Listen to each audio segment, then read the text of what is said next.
welcome back. Here we're going to learn how to turn a red light green. Very excited about this because this is going to help you if you're late to work or something. You know, if you just drive fast enough, you can turn that red light up there green. I mean, you may disobey a few other traffic laws because of your speed, but the light will be green, so have no fear. Okay, so if you have no idea what we're going to do to find this answer, you might want to check out the video that I did last. Put an annotation right there. And yeah, so turning a red light green. Let's start with the formula. Delta lambda over lambda at rest equals radial velocity over c. There you go. Okay, so you remember this? We have right here, change of wavelength at rest, radial velocity, going sideways and such, and speed of light from E equals mc squared. Okay, let's start off with finding out what are the wavelengths of the colors green and red. And I found out online that green is about 5 times 10 to the negative 7th meters.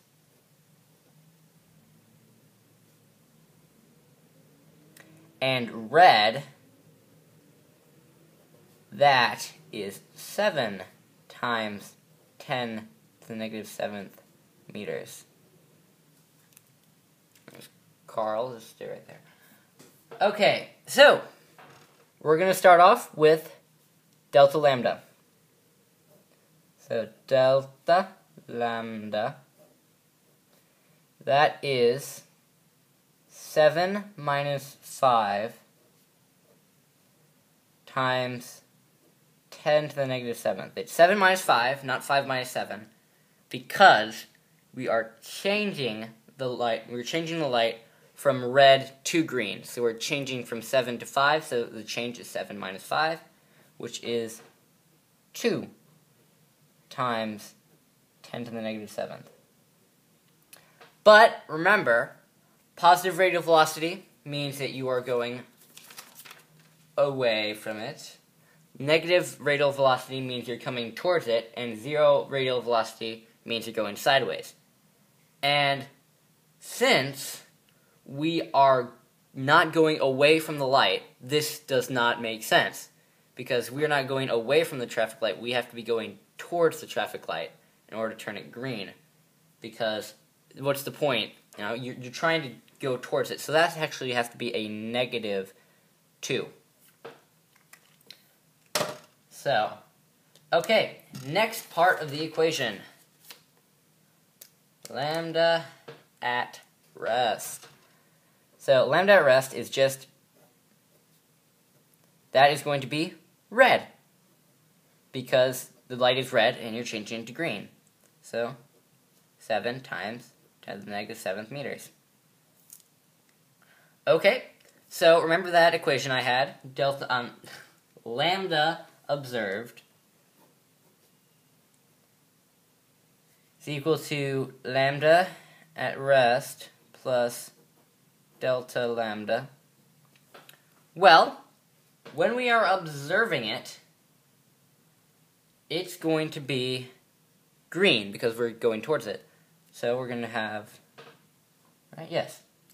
So we're going to have 5 times 10 to the negative 7th equals, sorry, that's at rest. At rest is red, so 7 times 10 to the negative 7th minus 2 times 10 to the negative 7th. And this is just a check. Is everything alright? Is 7 times 10 to the negative 7th minus 2 times 10 to the negative 7th 5 times 10 to the negative 7th? Yes, it is. So we can keep going.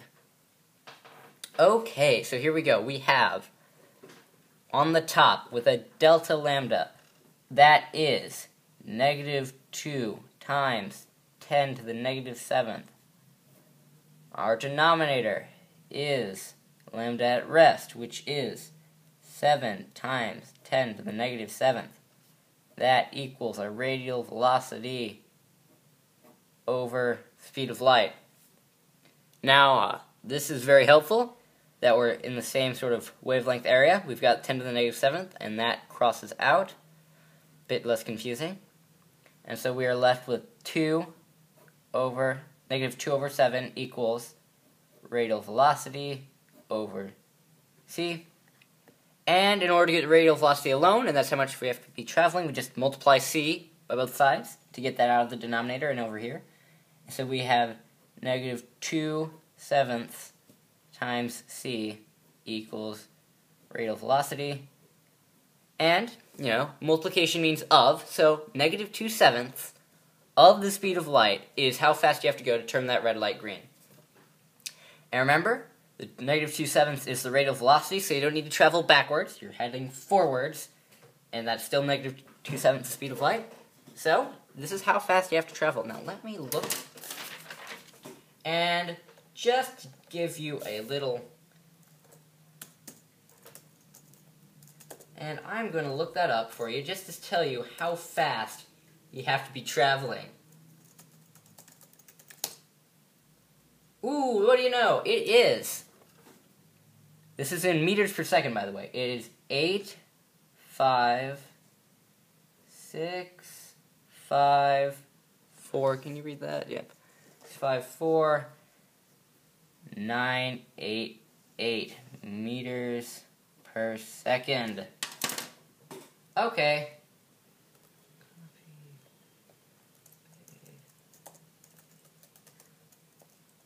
I'm going to see if I can get this in miles per hour. Nope, sorry. But that's it. You have to be traveling at 8 million meters, 85 million meters per second. And that's fine and dandy, but, you're going pretty fast. It's negative 2/7, that's 2/7 the speed of light. So, things might change, time dilation. So, by going that fast, you might actually be even later to work because it's just going to take so long. Will it? Sorry. But it's time dilation, so it's going to be crazy for you, and you're going to disobey a few traffic laws for going so fast. And yeah, quite a lot of things that could go wrong with that. But that is how to turn a red light green. I will see you next video.